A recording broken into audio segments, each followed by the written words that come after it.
പുലികളിൽ നിന്നൊക്കെ മാറി തൊട്ടിപ്പുറത്ത്, അതായത് ഇവിടെ ഈ ഹയർ സെക്കൻഡറി സ്കൂളിലെ അധ്യാപകർ അവരെല്ലാവരും തന്നെ ഒരുങ്ങി അണിഞ്ഞൊരുങ്ങി വന്നിട്ടുണ്ട്. നമുക്ക് ദൃശ്യങ്ങളിൽ കാണാം അവരിവിടുത്തെ അധ്യാപകരാണ്. അപ്പോൾ ഇതുമായി ഈ അത്തച്ചമയവുമായി ബന്ധപ്പെട്ട് അതിൻ്റെ കോർഡിനേഷൻ പ്രവർത്തനങ്ങളിലൊക്കെ ഏർപ്പെടുന്ന ആളുകളാണ്. എങ്ങനെയുണ്ട് നിങ്ങളുടെയൊക്കെ ഒരു അത്താഘോഷം? അത്താഘോഷം ഇത്തവണ ഒരുപാട് ഒരുക്കങ്ങളായിട്ടാണ് ഞങ്ങൾ തൃപ്പൂണിത്തുറ ഗവൺമെൻറ് ബോയ്സിലെ അധ്യാപകർ ഒരുങ്ങിയിരിക്കുന്നത്. ഒരുപാട് സ്റ്റിൽ വേഷങ്ങളുണ്ട്. മഹാബലി, വാമനൻ, പുലികളി, പിന്നെ ചെമ്പിലരയൻ ഇത്തവണത്തെ ഒരു പ്രത്യേകതയാണ്. കൊച്ചി രാജകുടുംബത്തിലെ ഒരു പോരാളി ചെമ്പിലരയൻ്റെ വേഷം, പിന്നെ കൈകൊട്ടിക്കളി, മാർഗംകളി, തിരുവാതിര, അതൊക്കെ ഇങ്ങനെ അണിയറയിൽ ഒരുങ്ങിക്കൊണ്ടിരിക്കുകയാണ്. അപ്പോൾ എന്തായാലും നിങ്ങളിങ്ങനെ ഒരു മലയാള വേഷത്തിലാണ്, സ്വാഭാവികമായിട്ടൊരു പാട്ടങ്ങ് പാടിയല്ല. ഇവിടെ വരുമ്പോൾ നമുക്ക് ഓണത്തെക്കുറിച്ചുള്ള ഓർമ്മകളാണ്. അപ്പോൾ മുരുകൻ കട്ടാക്കരുടെ ഓണം എന്നുള്ളൊരു കവിതയിലെ വരി തന്നെ പാടാം. ഓർമ്മയ്ക്കു പേരാണിതോണം, ഓർമ്മയ്ക്കു പേരാണിതോണം, നേരു നിറയും പൂർവ്വനേരിൻ്റെ നിലവാണിതോണം, ഓർക്കുവാൻ എന്തെങ്കിലും വേണമെന്നുള്ള വാക്കിൻ്റെ നിറവാണിതോണം, ഓർമ്മയ്ക്കു പേരാണിതോണം. എന്തായാലും നന്നായിട്ടുണ്ട് കവിത. എന്തായാലും എല്ലാവരും കൂടി ചേർന്നൊരു പാട്ട് കൂടി പാടി അടിപൊളിയായിരിക്കും.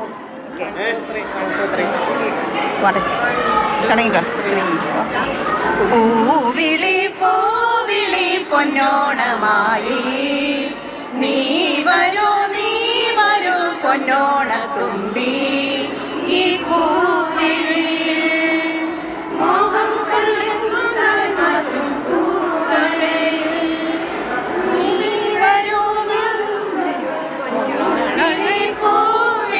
പൊന്നോണമായി നീ വരൂ പൊന്നോണത്തുമ്പി.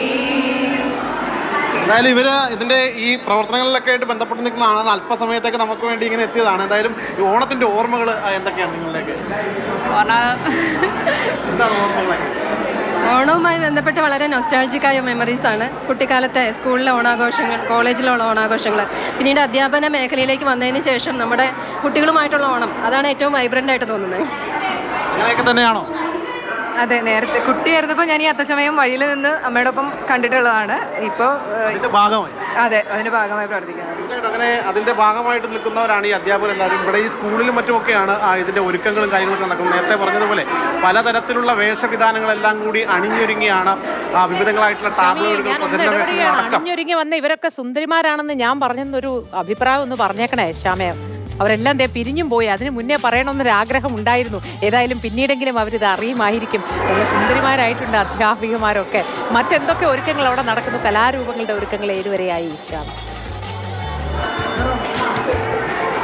തൊട്ടിപ്പുറത്തേക്ക് മാറിക്കഴിഞ്ഞാൽ ആ കുട്ടികളുടെയൊക്കെ ഒരുക്കങ്ങളും മറ്റുമൊക്കെ ഇവിടെ നമുക്ക് കാണാം. അവരെല്ലാവരും തന്നെ ഈ ടാബ്ലോയിഡിനും കാര്യങ്ങൾക്കൊക്കെ ആയിട്ട് ഇങ്ങനെ ഒരുങ്ങി നിൽക്കുകയാണ്.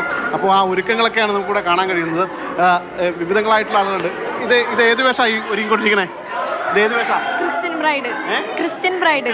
അങ്ങനെ പലതരത്തിലുള്ള വേഷങ്ങൾ ഇവിടെ നമുക്ക് കാണാൻ കഴിയും കുട്ടികളുടെ ആയിട്ടുള്ള. അപ്പോൾ അതൊക്കെയാണ് ഇവിടെ തൊട്ടപ്പുറത്തിൽ ഒരു വാളും പരിചയം ഒക്കെ ആയിട്ട് രണ്ടുപേരും നിൽക്കുന്നു. നമുക്ക് അവരെ കൂടി ഒന്ന് പരിചയപ്പെടാം. ഇതേത് വേഷം? എന്താ വേഷം? കളരിയാണ്. നിങ്ങൾ ഈ സ്കൂളിൽ പഠിക്കുന്നതാണോ? എത്രയിലാണ് പഠിക്കുന്നത്? 11th. നിങ്ങൾ ഏത് ഇനത്തിലാ? ആർഎൽവിയുടെ ഡാൻസ് ഉണ്ട്. ആർഎൽവിയുടെ ഒരു ഡാൻസ് പ്രോഗ്രാം ഉണ്ട്. അത് ഡാൻസായിട്ട് ബന്ധപ്പെട്ടാണ്. എല്ലാവരും. അപ്പോൾ നിങ്ങൾ അത്തച്ചമയൊക്കെ കണ്ടിട്ടുണ്ടോ? ഇപ്രാവശ്യം അതിന്റെ ഭാഗമായിട്ട് അങ്ങനെ പലതരത്തിലുള്ള ആളുകളുണ്ട്. കണ്ണനും രാധയും ഇരിപ്പുണ്ട്. നമുക്ക് രാധയെ ഒന്ന് പരിചയപ്പെടാം. രാധയാണോ? അത്തച്ചമയത്തിൽ ആദ്യമാണോ അതോ മുമ്പ് വന്നിട്ടുണ്ടോ? ആദ്യമായിട്ടാണോ ഈ ഒരു? അതെ, ഗോപികയുണ്ട്, രാധയായിട്ടില്ല. രാധ ഒരു പാട്ട് പാടാൻ പറഞ്ഞാൽ പാടുമോ? പാടില്ല. എന്ത് കണ്ണനെന്തി? അപ്പുറത്ത്. കണ്ണനപ്പുറത്താ ഉള്ളത്. ഒരുക്കമൊക്കെ കഴിഞ്ഞോ? ഒരുക്കം കഴിഞ്ഞു. കഴിഞ്ഞു, എല്ലാം കഴിഞ്ഞു. രാധ ഇവിടെ തയ്യാറായിട്ടുണ്ട്. ഈ കണ്ണനപ്പുറത്ത് ഒരുങ്ങിക്കൊണ്ടിരിക്കുകയാണ്. അങ്ങനെ പലതരത്തിലുള്ള കുട്ടികൾ എല്ലാവരും തന്നെ ഇവിടെ. ഗോപികയായിരുന്നെങ്കിൽ ഇത്തവണ രാധ. അങ്ങനെ സ്ഥാനക്കയറ്റത്തിന്റെ സന്തോഷത്തിലല്ല. അപ്പോഴും കണ്ണൻ എവിടെയൊക്കെയോ കറങ്ങി നടക്കുന്നുണ്ട്. കണ്ണനെ നമ്മുടെ കസ്റ്റഡിയിൽ കിട്ടുമെന്ന് വിചാരിക്കാം. ഏതായാലും ഒരുക്കങ്ങൾ തകൃതിയായിട്ട് നടക്കട്ടെ.